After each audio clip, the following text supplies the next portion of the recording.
variance of these three estimators. Let's start with the first one.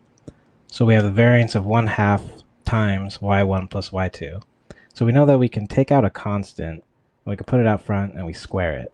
So this is the same thing as 1/2 squared times the variance of y1 plus y2.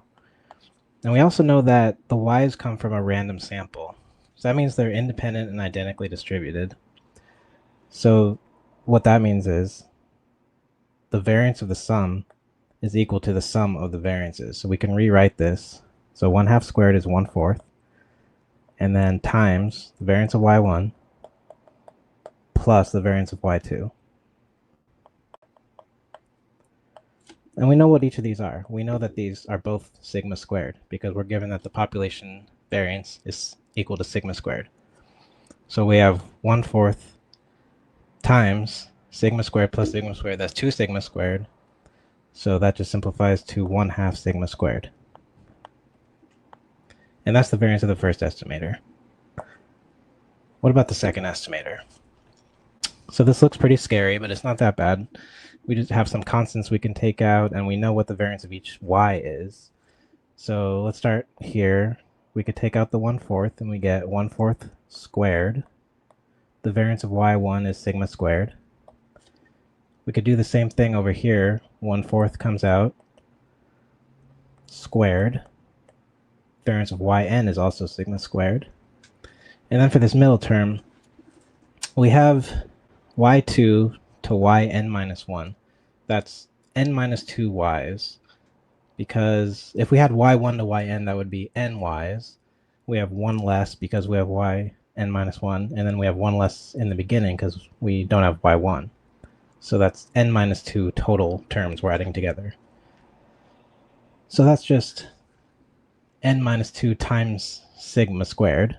But then in the denominator, we have a constant. So we take this out and square it. So we're plus 1 over 2 squared is 4 times n minus 2 squared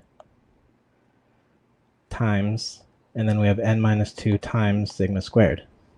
Now this n minus 2 cancels with one of these n minus 2's in the denominator. So then we're left with, so 1/4 squared is 1 over 16, and we have 2 of them. So that's 1 over 8 sigma squared plus 1 over 4 times n minus 2 times sigma squared. So I could pull out the sigma squared, combine these two terms, and after doing a little bit of work, we can figure out that this is equal to sigma squared times n over 8n minus 16. Sorry, n squared over 8n minus 16. Okay, so this is the variance of the second estimator. The variance of the third estimator is a little bit easier. So what is y bar? Y bar is just the sum of the y's divided by n. So n is a constant. We can take it out and square it. And then we have the sum of the y's, just y1 plus y2 plus y3 plus dot dot dot all the way to yn. And we know this, the variance of the sum is equal to the sum of the variances. So we have n total terms, so it's n times sigma squared. And this n cancels with one of these n's, and we're left with 1 over n times sigma squared. Okay, so we have the three variances of the estimators. Now, which is the best estimator? Well, we know that they're all unbiased, which is good. It means that the expected value of each of them is equal to mu, which is what we want. So what can we say about these variances? Well, we want the variance to be as small as possible. So which one has the smallest variance?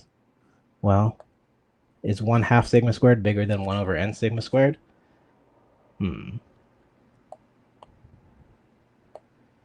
Well, we can cancel these terms, and this statement is true as long as n is bigger than 2.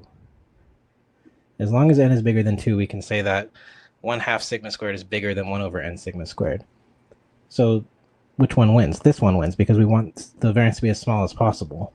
And the sample size will undoubtedly be bigger than 2. The same is true here. So which term is bigger? Well, we can do a little bit of arithmetic, a little bit of algebra, and figure out that this statement is true when n is bigger than 4.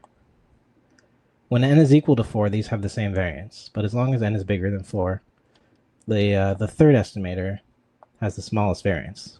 Therefore, it's highly recommended. So I hope this helped, and thanks for watching.